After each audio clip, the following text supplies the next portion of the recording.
في جنة عالية لا تسمع فيها لاغية فيها عين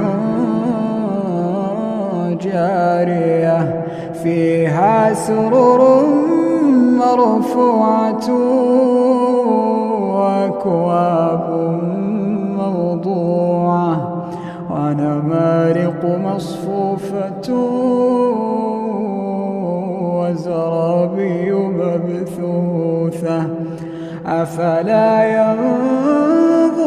إلى الإبل كيف خلقت وإلى السماء كيف رفعت وإلى الجبال كيف نصبت وإلى الأرض كيف سطحت فذكر